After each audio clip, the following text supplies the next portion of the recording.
मत्ती की किताब में हमने पिछली बार सीखा था कि इसके 16 अध्याय और इसके 21वें पद में हमने देखा था कि यहाँ पर प्रभु बोलते हैं कि मैं यरूशलेम में जाऊँगा, पुरनियों और महायाजक और शास्त्रियों के द्वारा उनके हाथों से मैं दुख उठाऊँगा।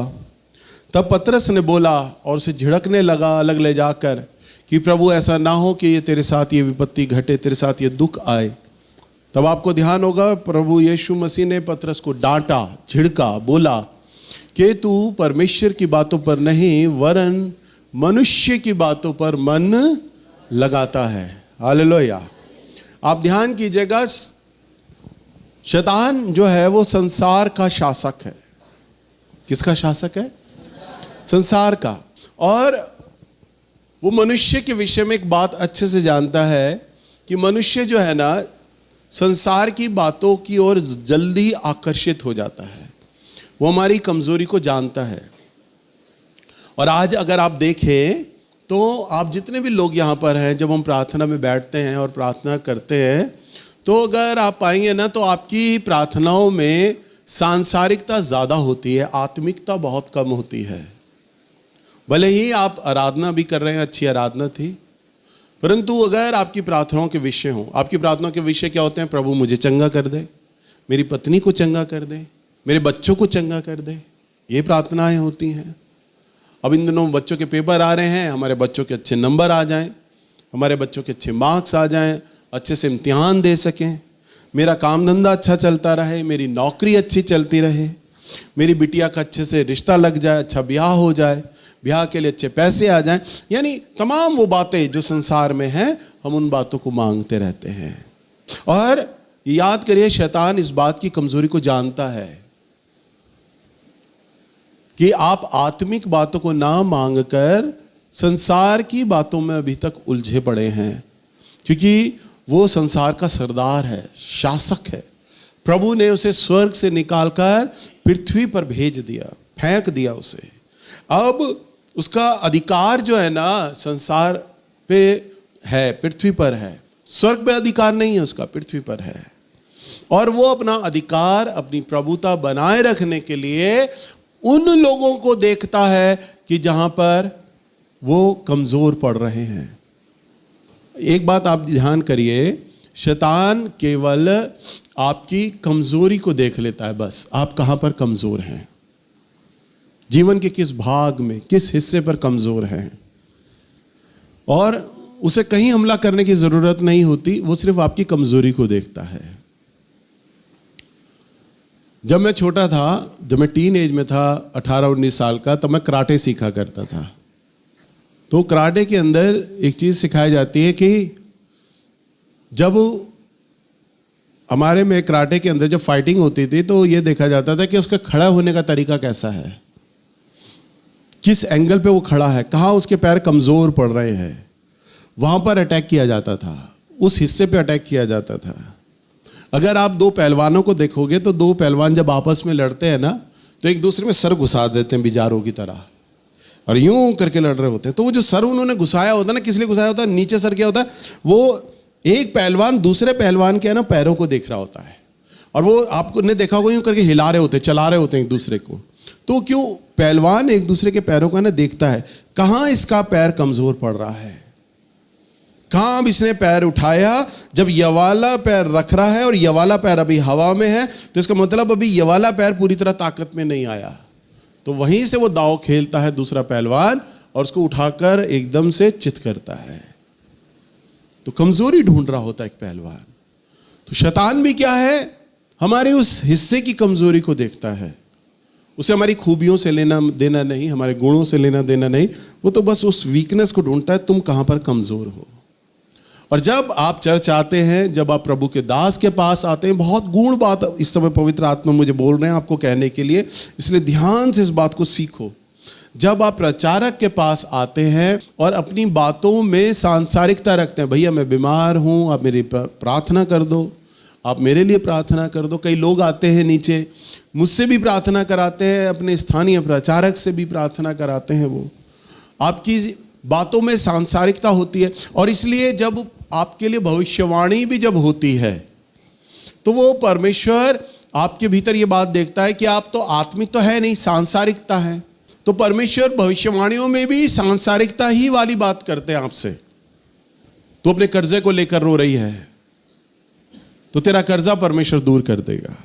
देखिए, परमेश्वर पिता है और वो हमसे बहुत तरस और प्रेम करने वाला परमेश्वर है।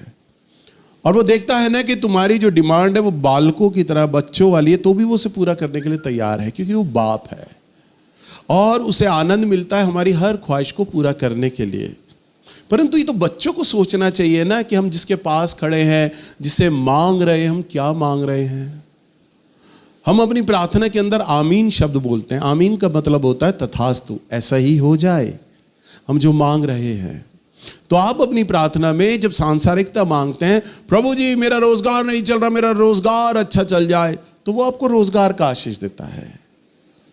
प्रभु मेरे घर पे कर्जा है, कर्जा दूर हो, तो कर्जे को लेकर भविष्यवाणी हो जाती है। फिर प्रभु कर्जे को लेकर बोल देता है। आपके परिवार में लड़ाई झगड़े हैं, कलेश हैं, समस्याएं हैं, आप उन बातों के लिए प्रार्थना करें तो प्रभु उन बातों के लिए कर देते हैं। कोई ये बोल रहा होता है प्रार्थनाओं में, प्रभु मुझे तेरा वचन नहीं समझ आता, मुझे बुद्धि दे कि तेरा मुझे वचन समझ आए। ये है आत्मिक बात। प्रभु मुझसे प्रार्थना नहीं होता, मैं चाहता हूं मेरे जीवन का बहुत सारा भाग मैं मोबाइल में खर्च कर देता हूं, व्हाट्सएप फेसबुक में खर्च कर देता हूं। बहनें यूं बोल सकती हैं, प्रभु मैं बहुत सारी उल जुलूल की बातें अपने पड़ोसियों के साथ बैठकर, पड़ोसन के साथ बातें करती हूँ, दिन भर की में चुगली होती रहती है और कुछ नहीं होता। मैंने बहुत सारा समय नींद में गवा देती हूँ मैं प्रभु। भाई लोग कह सकते हैं हम बहुत सारा पैसा नींद में गवा देते हैं, समय गवा देते हैं। पवित्र आत्मा मुझे बुद्धि दे, मुझे मन दे, मेरा प्रार्थना का करने का मन ही नहीं करता, आप मुझसे प्रार्थना कराएं। यह है आत्मिक बात। कोई प्रार्थना करता है ऐसा? मुझसे प्रार्थना कराओ पवित्र आत्मा, मुझे उन समस्याओं में जाने दो पवित्र आत्मा, मेरा मन ऐसा बनाए ताकि मैं प्रार्थना कर सकूं। आपकी इच्छा, आपकी योजना मेरे लिए क्या है? प्रभु यीशु मसीह ने आत्मिक बात की, मेरा भोजन यह है कि मैं अपने भेजने वाले की इच्छा को पूरा करूं। वो शारीरिक भोजन की बात नहीं कर रहा, वो ये नहीं कह रहा ओ मैं आज अपना टिफिन लाना भूल गया, मेरे चेलो तुम मेरे लिए भोजन का इंतजाम करो। वहां ये नहीं लिखा, प्रभु ने ये नहीं कहा नहीं मेरे पास भोजन नहीं है आज तुम मेरे लिए भोजन का इंतजाम करो। नहीं, मेरा भोजन यह है कि मैं अपने भेजने वाले की चिंता को पूरा करूं। हर आत्मिक बात, जब मैंने अपने अनुभव से सीखा, जब आप आत्मिक बातों की पीछे दौड़ोगे तो भौतिक जीवन में जो शारीरिक बातें हैं ना, वो अपने आप ऐसे पूरी होंगी तुम्हें पता भी नहीं चलेगा। परंतु हम बिल्कुल उल्टा चलते हैं, हम आत्मिक बातों को पीछे फेंक देते हैं और पहले हम शारीरिक बातों की तरफ दौड़ते हैं।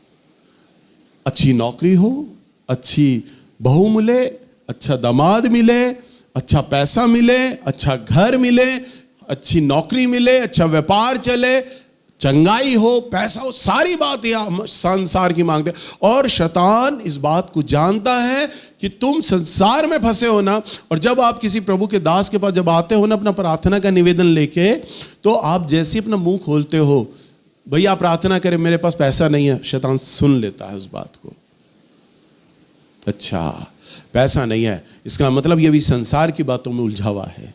इसे में आराधनालय आते, परमेश्वर के भवन में आते हुए साल हो गया है, 2 साल हो गया है, 4 साल हो गया है, और अभी तक ये पैसे के पीछे दौड़ रहा है। ये बेवकूफ है, ये तो प्रभु के पीछे तो दौड़ ही नहीं रहा, ये तो पैसे के पीछे दौड़ रहा है। ये तो अपनी बीमारी की चंगाई के लिए दौड़ रहा है, ये तो अपने बाल बच्चों की खुशी के लिए दौड़ रहा है, और ये नहीं जानता कि वचन में लिखा है अपने यहोवा का सुख का मूल जान। हालेलुया। यहोवा को क्या जानो? सुख का मूल। कि परमेश्वर को पहले अगर तुम आगे रखोगे तो तुम्हारे जीवन का आधार, जीवन का जो सुख है वो परमेश्वर में होगा पूरा। परंतु ये तो अपने बाल बच्चों की खुशियों में ढूंढ रहा है, ये तो पैसों में उस खुशियों को ढूंढ रहा है, ये तो मूर्ख है। और फिर वो कहता है शैतान, ये है, ये मेरी बेटी है, ये मेरा बेटा है, क्योंकि ये संसार में उलझा है और इसको तो मैं आराम से पकड़ लूंगा, क्योंकि अभी तक ये आत्मिक बातों में तो आगे बढ़ा ही नहीं है, ये तो संसार की बातों में फंस रहा है। और वो आपकी कमजोरी को आसानी से जान लेता है, क्योंकि आप सारा दिन संसार संसार संसार की बातें करते रहते हैं, बातचीतों में, गवाहियों में, आपकी डिमांड प्रभु के साथ होती है, प्रार्थना आपकी होती है। आपके मुंह से जैसे ही शब्द निकलता है, एक बार मैंने वचन में बताया था, लूसीफर शैतान आपके मन की बात कभी नहीं जानता, पर जो आप अपने मुंह से बोलते हैं उस बात को वो अच्छे से समझ जाता है। और जैसे ही आपके मुंह से जो बात निकलती है ना, उसके हिसाब से उसकी प्लानिंग होती है, स्ट्रेटजी उसी हिसाब से उसकी बनती है, वो रणनीति उसी हिसाब से बना लेता है अपनी, कि आप कहां जा रहे हो वो समझ जाता है, कि आपकी डिमांड क्या है। आपने प्रभु के दास के सामने जो ही मुंह खोला, मैं ये चाहता हूं, मेरे लिए प्रार्थना, वो समझ जाता है कि ये क्या मांग रहा है इस समय। हालेलुया। सो आप आत्मिक बातों में उलझे हैं। प्रभु ने कहा मेरा भोजन यह है कि मैं अपने भेजने वाले की इच्छा को पूरा करूं। अब आपको क्या करना है? सिर्फ आपका उद्देश्य, आपका लक्ष्य, आपका टारगेट ये होना चाहिए कि मुझे तो अपने परमेश्वर की इच्छा को पूरा करना है। सो आइए अगर हम एक वचन को देखें, लूका की किताब और इसका 40वां पद, यहां हम देखते हैं यह बात उस समय की है जब प्रभु यीशु मसीह गतसमनी बगीचे में अंतिम प्रार्थना कर रहे हैं। प्रभु यीशु मसीह पकड़वाए जाने वाले हैं रोमी साम्राज्य के द्वारा, और प्रभु जानते हैं कि अब मेरे पे सर पे कांटों का ताज रखा जाएगा, मुझे क्रूस चढ़ा दी जाएगी, झूठे आरोप लगाए जाएंगे। प्रभु इन सारी बातों को जानते हैं। सो प्रभु अपने चेलों को ये बात बोल रहे हैं। लूका की किताब 22 अध्याय और इसके 40वें पद में अगर हम देखें यहां पर क्या लिखा है, प्रभु ने बोला अपने चेलों को, उस जगह पहुंचकर उसने उनसे कहा, प्रार्थना करो कि तुम परीक्षा में ना पड़ो। हाँ, परीक्षा से हमें कौन सी चीज बचाएगी? प्रार्थना। आत्मिक बात के विषय में प्रभु बोल रहे हैं। और परीक्षा कौन लेगा? शैतान। और प्रभु बोल रहे हैं कि प्रार्थना करो कि तुम परीक्षा में ना पड़ो। 41वां पद, और वह आप उनसे अलग एक ढेला फेंकने की दूरी भर गया और घुटने टेक कर प्रार्थना करने लगा। हाँ, एक ढेला फेंकने पर, एक पत्थर को आप कितनी दूर फेंक दोगे? 40 फुट 50 फुट जाएगा दूर। इतनी दूरी पर प्रभु यीशु मसीह अपने चेलों को छोड़कर गए और अलग जाकर प्रार्थना करने लग गए। 42वां पद, हे पिता, यदि तू चाहे तो इस कटोरे को मेरे पास से हटा ले, तो भी मेरी नहीं परंतु तेरी ही इच्छा पूरी हो। हाँ, अब देखो, प्रभु यीशु मसीह परमेश्वर के पुत्र हैं। वो जानते हैं मेरे पे क्या क्या यातनाएं होने वाली हैं। मेरे पे झूठा आरोप लगाया जाएगा, सर पे कांटों का ताज रखा जाएगा, 9.25 किलो गोश्त मेरे शरीर पे से उतार दिया जाएगा, मुझे काट पर लटका दिया जाएगा। मैं जब क्रूस लेके चलूंगा मेरे में खून की बूंद तक नहीं बचेगी, तो भी इनमें से किसी को दया मुझ पर नहीं आएगी। सब मुझे घसीट घसीट कर लेके मेरे कंधों पे 150 किलो का क्रूस मेरे कंधे पे रखेंगे और खिंचवाएंगे मेरे ऊपर, मेरे साथ। और मेरे चेले भी मुझे छोड़कर चले जाएंगे। जिन लोगों को मैंने चंगा किया था वो भी मुझे छोड़कर चले जाएंगे। कोई भी मेरे साथ नहीं होगा। मैं मर जाऊंगा, पीटा जाऊंगा, मुझ पे थूका जाएगा। प्रभु सब जानते हैं और इस बात के चलते हैं ना, प्रभु उस मृत्यु की वेदना को महसूस कर रहे हैं और प्रभु चाहते हैं कि वो वेदना है ना टल जाए। वो वेदना क्या हो? टल जाए। क्योंकि प्रभु को उस चीज देखने के बाद है ना, प्रभु चाह रहे हैं कि वो वेदना मेरे पास से हट जाए, टल जाए। हर एक आदमी चाहता है कि मेरे पास से वो दुख ना आए। कभी आपको पता चल जाए कि बाहर जब जाओगे तो तुम मर जाओगे, फिर कोई तुम्हें बता दे, अभी भविष्यवाणी होगी, मानसी किसी बहन को बोल दे, अभी पुश्ते पे जाओगे, एक्सीडेंट होगा, मरोगी तुम। जाओगे पुश्ते पे? फिर तो यहीं घुटने में प्रार्थना करोगे, प्रभु मैं तो वाल्मीकि मंदिर में भी नहीं जाऊंगी बाहर, तू बचा ले पहले। हालेलुया। तो जिस आदमी को पता हो कि मेरे साथ ये होने वाला है, प्रभु को भी पता है। अब प्रभु चाहते हैं कि मृत्यु टल जाए, वो घटना टल जाए, परंतु प्रभु चाहते हैं कि मेरा पैदा होना इसी कारण से तो है, मैंने उद्धार मानव जाति के लिए लेना है, इस दुख से तो मुझे गुजरना पड़ेगा। प्रभु जानते हैं। फिर भी प्रभु क्या कहते हैं? तो भी मेरी नहीं वरन तेरी इच्छा पूरी हो। और देखो प्रभु अपने चेलों को क्या कह रहे हैं?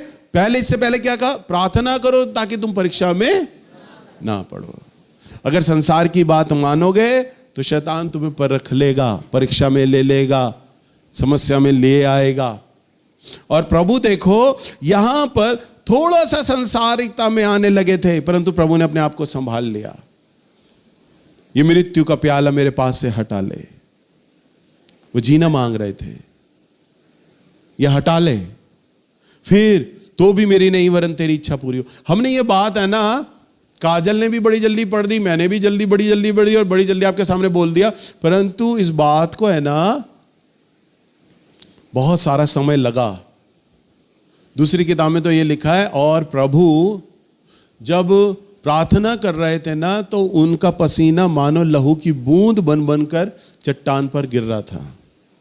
एक बार डिस्कवरी चैनल के अंदर मैंने प्रोग्राम देखा और प्रभु यीशु मसीह के बारे में ये चीज बताई गई कि प्रभु यीशु मसीह जब प्रार्थना कर रहे थे तो उनका पसीना लहू की बूंद क्यों बन रहा था। देखो 44वां पद पढ़ो जरा। वह अत्यंत संकट में व्याकुल होकर और भी हार्दिक वेदना से प्रार्थना करने लगा और उसका पसीना मानो लहू की बड़ी बड़ी बूंदों के समान भूमि पर गिर रहा था। हाँ, उसका पसीना मानो लहू की बड़ी बड़ी बूंदों की नाई भूमि पर गिर रहा था। तो डिस्कवरी चैनल पर मैंने देखा ये प्रोग्राम, जब प्रभु यीशु मसीह के बारे में वो प्रोग्राम दिखाया गया, उसमें बताया गया था कि जब आदमी बहुत ज्यादा व्याकुल और चिंता में चला जाता है, और डिस्कवरी चैनल में बताया बहुत कम विरले लोगों के साथ होता है, तो जो हमारे मांसपेशियों की जो पोर होती हैं, जो छिद्र होते हैं जहाँ से पसीना आता है ना, वो पसीना ब्लड में तब्दील हो जाता है, तब डिप्रेशन में, टेंशन में जाके, और वो ब्लड निकलने लगता है छिद्रों में से। आप बोलते हैं ना भैया मुझे बहुत टेंशन है, आपको कोई टेंशन नहीं है। क्या आपका ब्लड पसीना बन के बाहर आया? किसी का पसीना अभी तक ब्लड बन के बाहर नहीं आया, परंतु प्रभु यीशु मसीह का पसीना ब्लड बन के बाहर आया था। कितनी मानसिक वेदना से हमारा प्रभु गुजरा उस वक्त, इतनी भारी वेदना के साथ। ये साइंस प्रूव करती है कि आदमी बहुत ज्यादा जब डिप्रेशन में चला जाए, टेंशन में चला जाए, तो उसका पसीना ब्लड में तब्दील हो जाता है और ब्लड बन के बाहर आता है, और वो हमारे प्रभु के संग हुआ। परंतु हमारे इतने डिप्रेशन में जाने के बाद हमारे प्रभु ने क्या रखा? मेरी नहीं, मैं तो संभव है संसार की बातें मान रहा हूं, परंतु मेरी नहीं वरन तेरी इच्छा पूरी होनी चाहिए। हालेलुया। मेरी नहीं वरन। अब आपकी क्या डिमांड प्रभु यीशु मसीह से ज्यादा बड़ी होती है? बताइए। आप आकर रोते हैं कि मेरे ऊपर कर्जा बहुत है। आज तक कभी आपका जो पसीना है ब्लड बनकर आया? कभी आपने अपने कर्जे को लेके क्या इतनी वेदना में चले गए कि आपका जो पसीना था वो ब्लड बन के बाहर आ गया? नहीं। और अगर मैं आप लोगों को बोलूं ना उस वक्त कि भाई पैसे को तो मांगना बंद कर दो, कर्जे को उतारना बंद कर दो, आप ये बोलो प्रभु आपकी इच्छा, आपकी मर्जी मेरे जीवन से पूरी हो। आप मन मसात के कहोगे भैया ये तो मैं बोलता ही हूं, परंतु कर्जे के लिए भी तो प्रार्थना करो ना। ये तो मैं मांग लूंगा प्रभु की इच्छा, परंतु मेरे कर्जे को उतारने के लिए भी तो प्रार्थना करो। मैं बहुत टेंशन में हूं। कर्ज वाले आके सुबह सुबह आके चिल्लाते हैं, गालियां देते हैं, पड़ोसियों के सामने हमारी नाक कट रही, इज्जत नहीं रही, हम आत्महत्या करने के विचार कर रहे हैं। आप ये बोलो, आप ये प्रार्थना करो। परंतु प्रभु यीशु मसीह इतनी वेदना में जाने के बाद भी ये बोलते हैं मेरी नहीं वरन तेरी इच्छा पूरी हो। क्या आपकी प्रार्थनाओं में ये शब्द होते हैं कि प्रभु कर्जा, प्रभु है मुझ पर, मेरी बेइज्जती होती है, परंतु शायद प्रभु आप इसमें से मुझे कुछ सिखाना मांग रहे होंगे। शायद मैं कर्जे में 6 महीने 1 साल पढ़ा रहा हूं, शायद आप इसमें से कुछ सिखाना मांग रहे हैं प्रभु जी मुझे। आपका तो कर्जा उतरता नहीं, आप परमेश्वर को गालियां देने लग जाते हैं, कोसने लग जाते हैं। एक बार बहन मेरे पीछे नीचे आई और रोने लग गई, भैया मेरी भविष्यवाणी पूरी नहीं हुई, हमारा कर्जा दूर नहीं हुआ, मानसी दीदी ने कहा था नवंबर तक दूर हो जाएगा। मैंने कहा अच्छा। मैंने कहा कोई बात, अभी मैं सिखा ही रहा था। फिर उसने कह रही मैंने तो भेंट भी डाला था मानसी दीदी को। मैंने कहा कितना डाला था? 100 रुपया। मैंने कहा अच्छा 100 रुपये। 100 रुपये से आप स्वर्ग की एक आशीष की चिंगारी भी नहीं खरीद सकते। अपने आप को जला भी दोगे ना तो भी कुछ नहीं खरीद सकते। वो तो सेंत में देता है, मुफ्त में देता है आपको। आपके 100 रुपये से वो भाएगा नहीं। हालेलुया। तो वो औरत कहती मेरी भविष्यवाणी पूरी नहीं हो रही। आप लोग भी इस वेदना से गुजर रहे हैं। कभी आपने सोचा हम जो गरीबी में हैं, हम जो समस्या में हैं, शायद प्रभु अब हमें कुछ सिखाना मांग रहे हैं। किसी ने कहा प्रभु इस गरीबी में धन्यवाद, शायद आप कुछ सिखाना मांग रहे हैं। प्रभु मैं सीखने के लिए तैयार हूं, मेरी नहीं वरन आपकी इच्छा पूरी हो। मैं तो चाहता हूं इस गरीबी से निकलना, फिर भी मेरी नहीं वरन तेरी इच्छा पूरी हो। प्रभु ये बीमारी मुझे बैठने नहीं देती, मेरी कमर में इतना दर्द रहता, मैं रात भर सो नहीं पाती, मैं प्रार्थना करने बैठता हूं, सो नहीं पाता, फिर भी मेरी नहीं वरन तेरी इच्छा पूरी हो। आप चंगा करना चाहते हो तो करो, नहीं तो मत करो, मैं तो आपकी आराधना तो भी करूंगा। हालेलुया। आप पैसा दो या ना दो, मैं तो भी आपका धन्यवाद करूंगा और तो भी हालेलुया के गीत गाता रहूंगा। आप संभव है प्रभु मुझे कुछ सिखा रहे होंगे।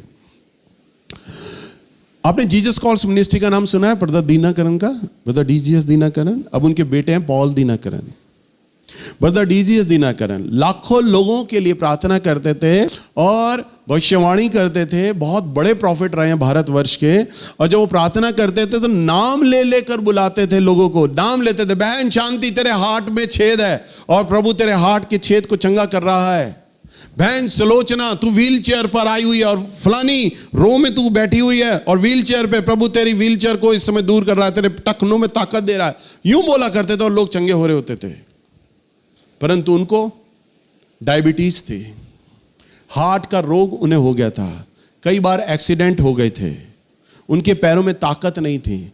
वो जब कुर्सी पर बैठे होते थे और जब मंच पे उन्हें लाया जाता था तो घसीट के एक साइड में एक हाथ एक के कंधे पे रखते थे और एक के कंधे पे दूसरा हाथ रखते थे और तब उन्हें पुलपिट के पास लाया जाता था। और जब पुलपिट के पास आ जाते थे ना, आप उनकी वीडियोस देखो, वचनों को सुनो, तो पुलपिट को यूं पकड़ लिया करते थे, दोनों पुलपिटों को, अपना पूरा वेट इस पे डाल दिया करते थे, सारा लेते थे पुलपिट का, यूं इंडिपेंडेंटली नहीं खड़े होते थे, पुलपिट का सारा लेते थे, पैरों में ताकत नहीं होती थी। डॉक्टरों ने उन्हें डस्ट के, धूल के इन्फेक्शन से बचने के लिए बोला था।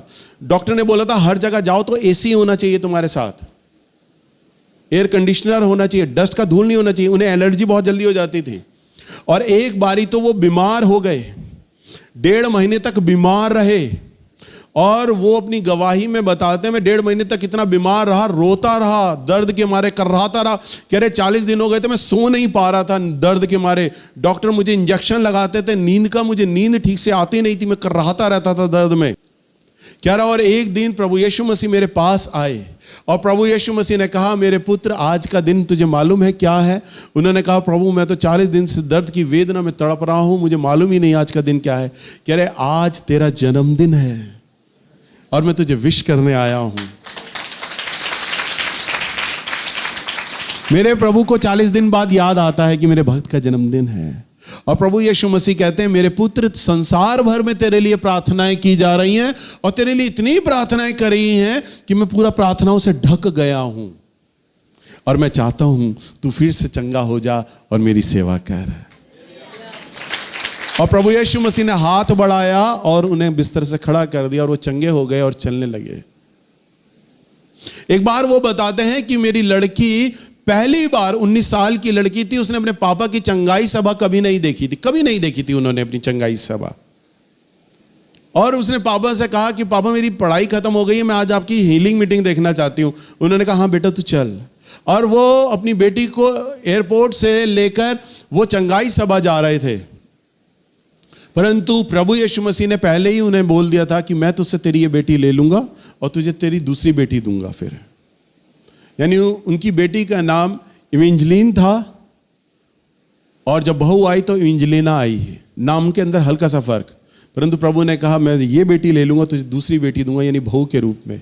और जब वो पहली बार अपने पापा के साथ हीलिंग मीटिंग जा रही थी, चंगाई सभा, रोड एक्सीडेंट हुआ, कार एक्सीडेंट हुआ और बेटी ने अपने बाप की गोद में ही वहीं दम तोड़ दिया।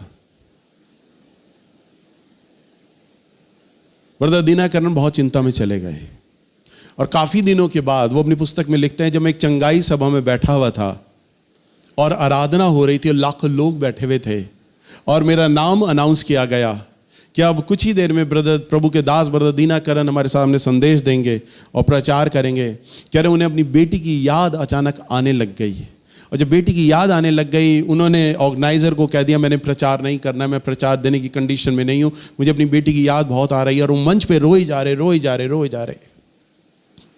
ब्रदर दिनकरन बताते हैं कि तभी मैंने स्वर्ग को खुला हुआ देखा और प्रभु यीशु मसीह को सामने आते हुए देखा, और अपनी बेटी उनके साथ है। और जैसे मैं अपनी बेटी की उंगली पकड़कर चलता था, प्रभु यीशु मसीह ने मेरी बेटी की उंगली को पकड़ा हुआ है, और वो बादलों पर से होते हुए मंच पे मेरे पास आ गई। और प्रभु यीशु मसीह ने कहा, ले मिल अपनी बेटी से, क्या मेरे से ज्यादा तू इसका ख्याल रख सकता है? ये मेरे पास सुरक्षित है। ब्रदर दिनकरन कहते हैं कि मेरी बेटी आई और उसने मेरे आंसू को पोंछा और उसने कहा, पापा आप रो मत। लोगों को कुछ नहीं दिखाई दे रहा है कि स्टेज पे क्या हो रहा है। लोग तो अपने आराधना के गीत गा रहे हैं, परंतु वो अपनी इटर्नल बॉडी में आए, किसी को नहीं दिखा रहे, सिर्फ ब्रदर दिनकरन को दिख रहे हैं। और ब्रदर दिनकरन के पास उनकी बेटी आती है और आंसू पोंछती है और कहती, पापा मत रो, मैं प्रभु के पास हूँ, सुरक्षित हूँ। प्रभु यीशु मसीह ने कहा ब्रदर दिनकरन को, मेरे पुत्र, ये मेरी योजना है कि तेरी बेटी मेरे पास है, परंतु जब जब तेरा मन किया करेगा, मैं तुझे अपने पास बुलाऊंगा और तू अपनी बेटी से मिला करेगा।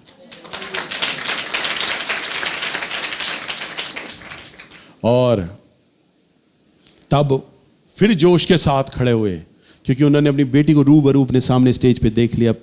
प्रभु यीशु मसीह से मिल गए और वो फिर संदेश में लग गए, और फिर वो शेर के समान धाड़ कर प्रचार करने लग गए। हालेलुया। शैतान कई बार प्रभु के दासों को, भक्त जनों को शारीरिक बातों में लाता है, संसार की बातों में लाता है, क्योंकि हम सब भी हार्ड मास के बनाए हुए हैं, संसार में रहते हैं, मट्टी में रहते हैं, आकर्षित हो जाते हैं संसार में। प्रभु यीशु मसीह भी आकर्षित हो गए और उन्होंने कहा कि प्रभु हो सके तो ये मृत्यु का प्याला मेरे पास से हटा ले। परंतु आखिर में अगर हम एक पद को देखें, 43वां पद 43 इसी का, लूका 22:43, क्या लिखा है? जब प्रभु ने कहा मेरी नहीं वरन तेरी इच्छा पूरी हो, 42 में कहा, और 43वें पद में क्या हुआ?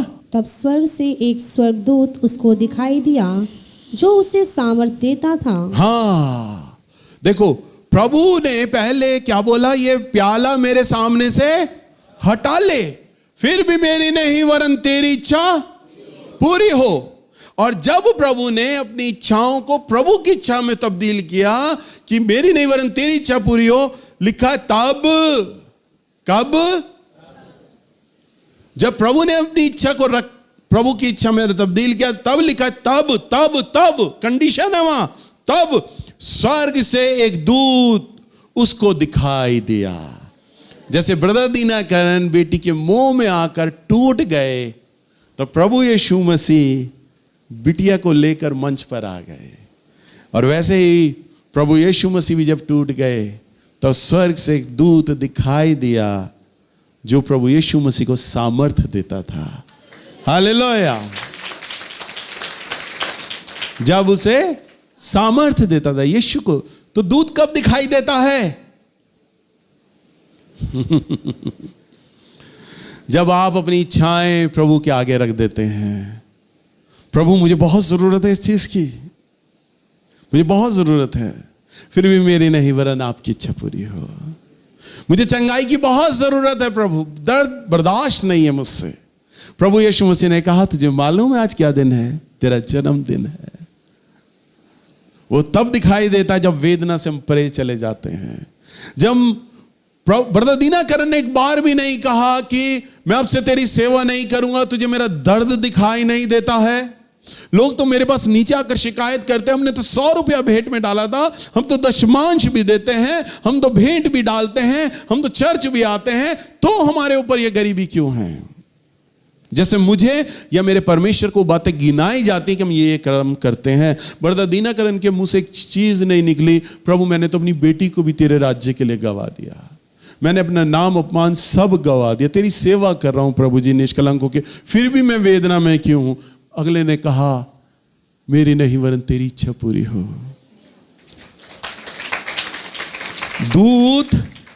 दूत आपके 40 दिन के उपवास रखने से नहीं आपको दिखेगा। अब तो एक दिन का ही उपवास कर लो तब दिख जाएगा। जिस दिन आप अपने आप को मिटाने लग गए ना, दिख जाएगा। अभी थोड़े दिन पहले मुझे व्हाट्सएप पे एक पोस्ट मैंने देखा, मुझे बड़ा अच्छा लगा। उसकी लाइनें इस तरह से थी, जैसे शेर टाइप होता है, शेर होता है ना वैसे। जब मैंने शीशा साफ किया तो मैंने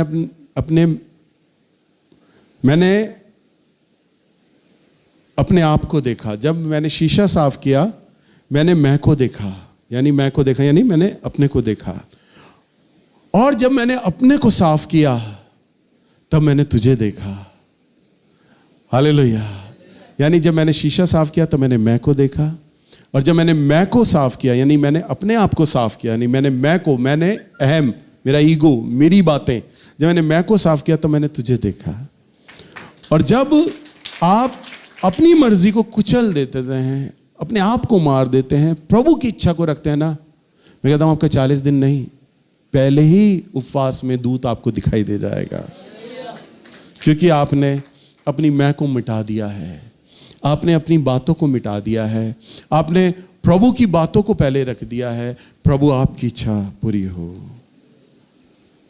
मेरा ढीठपन नहीं, मेरा क्षमाशील मन नहीं, मेरा पैसा नहीं, मेरी चंगाई नहीं, मेरी मैं नहीं, मेरा दान नहीं, मेरी भेंट नहीं, मेरी कुछ नहीं, सिर्फ तू ही तू हो मेरे परमेश्वर, सिर्फ तू ही तू हो।